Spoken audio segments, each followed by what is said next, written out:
ایک نوجوان کو توہین مذہب کے الزام پر سزائے موت سنا دی گئی۔ باپ کا کہنا ہے میں نے تو مدرسے سے فتوے بھی لا کر دیے مگر کسی نے جو وہ ایک بھی نہ سنی۔ بسم اللہ الرحمن الرحیم، السلام علیکم۔ آپ دیکھ رہے ہیں دی لائف آبزرور، میں شیخ صابر۔ آج کی کہانی ہم آپ کو گجرانوالہ کے پاکستان کے علاقے سے سنانے جا رہے ہیں۔ یہ کہانی دل کو دہلانے والی کہانی ہے کہ ایک باپ نے بھرپور کوشش کی اپنے بیٹے کو بچانے کی، لیکن ساری کوششیں جو وہ ناکام ہوتی جا رہی ہے۔ پاکستان کے وسطی پنجاب کے شہر گجرانوالہ کی ایک عدالت نے رواں ہفتہ پیغمبر اسلام اور ان کے ازواج کے خلاف نازیبا الفاظ استعمال کرنے، قرآن کی بے حرمتی کرنے اور مسلمان کے مذہبی جذبات کو مجروح کرنے کے الزامات پر 22 سالہ طالب علم کو سزائے موت کا حکم سنایا ہے۔ عدالت نے اس مقدمے کے دوسرے ملزم، جن کی عمر 17 سال ہے، جو کہ نابالغ ہونے کے باعث سزائے موت کے بجائے 2 بار عمر قید کی سزا سنائی ہے۔ دونوں طلبے کے خلاف مقدمہ 2 سال قبل 15 جون 2022 کو لاہور کے تھانے FI کے سائبر کرائم میں درج کیا گیا تھا، جسے لاہور ہائی کورٹ کے حکم پر گجرانوالہ کی مقامی عدالت کو سماعت کے لیے بھجوایا تھا اور 1.5 ماہ ٹرائل مکمل کر کے فیصلہ دینے کا جو وہ حکم دیا تھا۔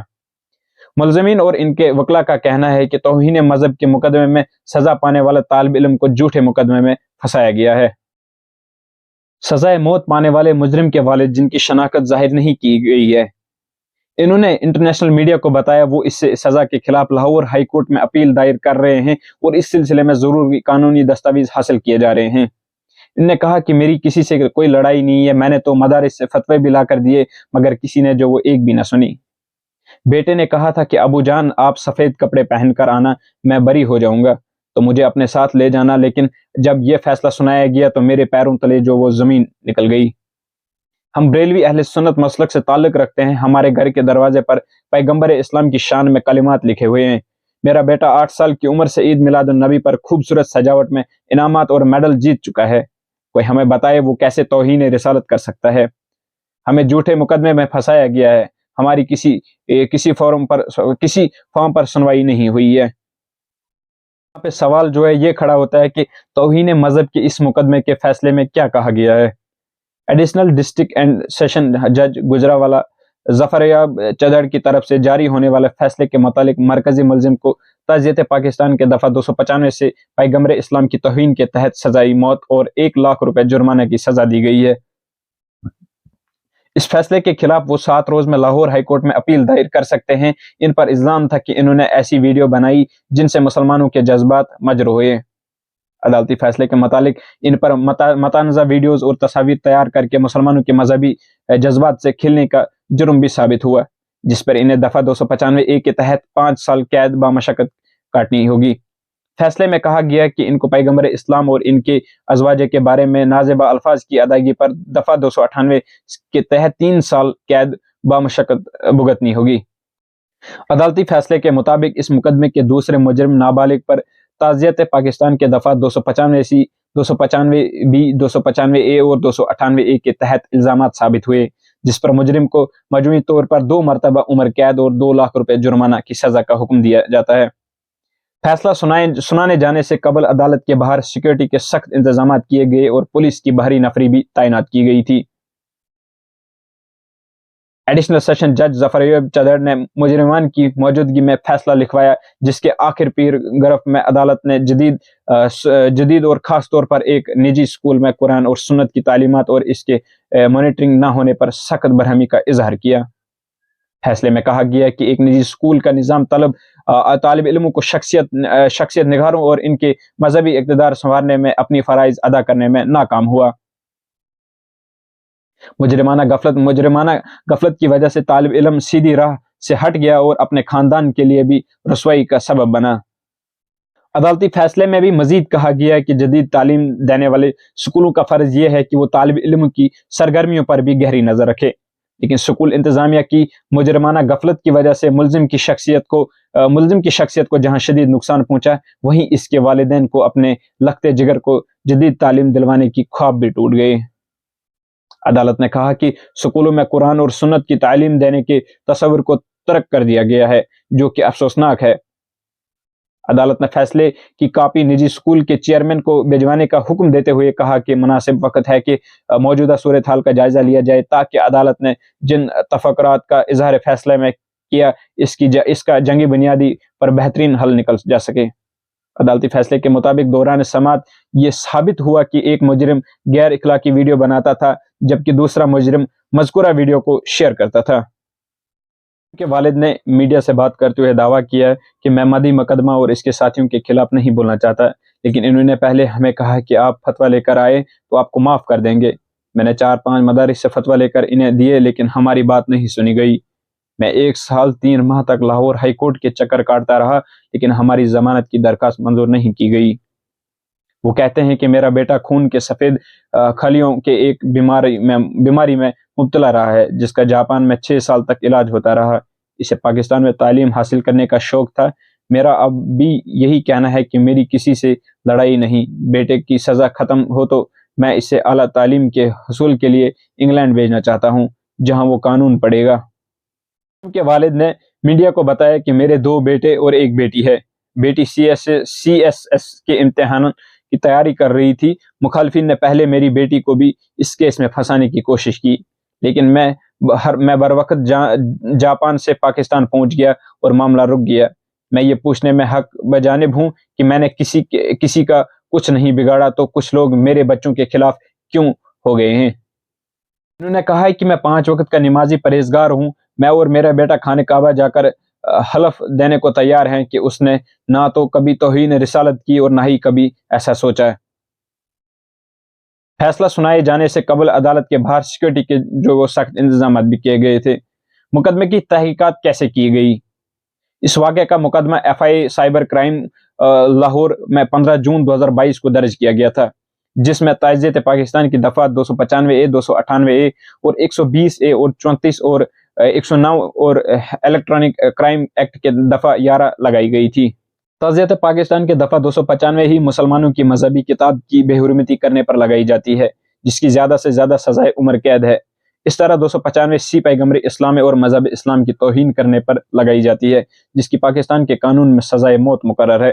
مقدمے کی مدعی محمد خان تھے جو لاہور کے علاقے سمن آباد کے رہائش ہیں۔ مدعی نے الزام لگایا تھا کہ انہیں مبینہ طور پر 3 مختلف موبائل فون نمبر سے پیغمبر اسلام اور ان کی ازواج سے متعلق توہین آمیز پوسٹ بھیجی گئی ہیں۔ مدعی نے الزام عائد کیا ہے کہ ملزمین اپنے اس فعل سے ملک میں انتشار پیدا کر رہے ہیں اور مسلمانوں کے مذہبی جذبات کو مجروح کر رہے ہیں۔ لیکن یہاں پہ سب سے بڑا سوال یہ کھڑا ہو رہا ہے، اگر وہ تو خود بھی مسلمان ہیں لیکن وہ ایسی حرکت کیوں کرتے ہیں؟ مدعی محمد خان نے FIA سائبر کرائم کے حکم کو واٹس ایپ پوسٹوں کے پرنٹ بھی درخواست کے ساتھ مہیا کیا تھا۔ FIA آرمی FIA حکام کی طرف سے کی جانے والی قانونی کارروائی سے متعلق بھی تفصیل سے ذکر کیا گیا ہے جس کے مطابق دوران انکوائری درخواست کا موبائل فون بطور ثبوت قبضے میں لیا گیا ہے اور ایک ٹیکنالوجی رپورٹ مرتب کی گئی ہے جس کے حوالے سے دعویٰ کیا گیا ہے کہ اس سے ثابت ہوتا ہے کہ مدعی کو تینوں موبائل فون نمبر سے مبینہ گستاخانہ مواد بھجوایا گیا جبکہ دوران انکوائری تینوں موبائل فون نمبر کا سبسکرائبر ریکارڈ بھی حاصل کیا گیا تھا۔ FIA حکام کے مطابق 15 جون 2022 کو مخیر سے اطلاع ملی کہ ایک موبائل فون پر واٹس ایپ استعمال کرنے والا شخص لاہور میں موجود ہے جس پر چھاپہ مار کارروائی کر کے اسے گرفتار کر لیا گیا اور اس کے قبضے سے موبائل فون برآمد کر لیے گئے۔ لیکن FIA کے حکام کے مطابق جب اس موبائل فون سے واٹس ایپ چیک کیا گیا تو اس میں مبینہ گستاخانہ مواد موجود پایا گیا۔ ملزم دوران تفتیش مبینہ طور پر اپنے دیگر اور ساتھیوں کی نشاندہی کی جو باقی 2 نمبر استعمال کر رہے تھے۔ سزا پانے والے افراد کے وکلاء کا کیا کہنا ہے؟ اس کیس میں موت کی سزا پانے والے مجرم کے وکیل چودھری اسلم گجر ایڈوکیٹ نے عدالت میں موقف اختیار کیا کہ شکایت کنندہ محمد خان نے ایک پراپرٹی ڈیلر کے ساتھ مل کر FIA سائبر کرائم کی ملی بھگت سے طالب علم کو جھوٹے مقدمے میں پھنسایا گیا ہے۔ وکیل صفائی کا کہنا ہے کہ ان کے موکل مسلمان ہے اور پیغمبر اسلام قرآن پیغمبر اسلام کی ازواج اور دوسرے مسلمانوں کا بہت احترام کرتے ہیں۔ وکیل کا مزید کہنا تھا کہ ان کے موکل کا تعلق ایک مذہبی گھرانے سے ہے جس نے ایک نجی تعلیمی ادارے میں اور A لیول پاس کیا اور BA اور وہ نجی یونیورسٹی میں قانون کی تعلیم حاصل کر رہا ہے۔ وکیل صفائی نے الزام لگایا کہ شکایت کنندہ محمد خان اور ایک پراپرٹی ڈیلر 14 جون 2022 کو ان کے موکل کا پکڑ کر ایک نامعلوم مقام پر لے گئے اور کہتے ہوئے رقم کا مطالبہ کیا کہ آپ اور آپ کی فیملی کا جاپان میں کاروبار ہے۔ وکیل صفائی کا کہنا تھا کہ دونوں افراد ان کے موکل کا لاہور کے سائبر کرائم تھانے لے گئے جب FIA کے انکوائری افسر نے بھی ان کے موکل کو حوالات میں بند کر دیا۔ وکیل صفائی کے مطابق اگلے روز ریکارڈ میں ہیرا پھیری اور چھیڑ خانی کے بعد میرے موکل کے خلاف ایک جھوٹی FIR درج کی گئی۔ شکایت کنندہ نے اپنی درخواست میں اپنا موبائل فون نمبر، موبائل کی تفصیل اور دیگر تفصیلات کا ذکر نہیں کیا۔ وکیل صفائی کہتے ہیں کہ ان کے موکل کے والد نے اعلیٰ حکام کو انصاف کے حصول کے لیے درخواست بھی دی، لیکن شکایت کنندہ فریق اور انکوائری افسر بااثر افراد ہیں، جس کی وجہ سے فریقین کی درخواست پر لاہور سے گجرانوالہ منتقل کر دیا گیا۔ تمام پرائیویٹ اور سرکاری افسران من گڑت ریکارڈ کو توڑ مروڑ کر پیش کرتے رہے ہیں۔ موکل نے گستاخانہ مواد کو اپلوڈ نہیں کیا ہے۔ عمر قید کی سزا پانے والے نابالغ مجرم کے وکیل سعید غیرت نے عدالت میں موقف اختیار کیا کہ ان کا موکل بے قصور ہے۔ انہوں نے عدالت میں موقف اختیار کیا کہ شکایت کنندہ نے بدنیتی کے ساتھ اس کیس میں ان کے موکل کو پھنسایا ہے اور لڑکے کا مبینہ جرائم سے کوئی تعلق نہیں ہے۔ یعنی دونوں وکیلوں کا کہنا ہے کہ اس میں جو ہے کسی کا کوئی سمبند نہیں ہے، ان کا جرم کچھ بھی نہیں ہے، ان کو جو ہے بے وجہ پھنسایا جا رہا ہے۔ یعنی ان کے والد، ان کے جس بچے کو جو ہے، اگر ہم بات کریں جس بچے کو یہاں پہ پھانسی کی سزا سنائی گئی ہے، اس کا والد جو ہے اس کا بزنس جو جاپان میں ہے۔ ان کے ایک ہمسائے نے ان کو اس وجہ سے پھنسایا ہے تاکہ ان سے پراپرٹی جو ہے وہ وصول کرے۔ وکیل کا مزید کہنا تھا کہ انہوں نے ان کو کہا تھا کہ ہمیں جو ہے آپ اپنا جو تو پیسے دیجیے، اپنی پراپرٹی ہمارے نام کرے، آپ کے پاس جو ہے جاپان میں بہت بڑا کاروبار ہے۔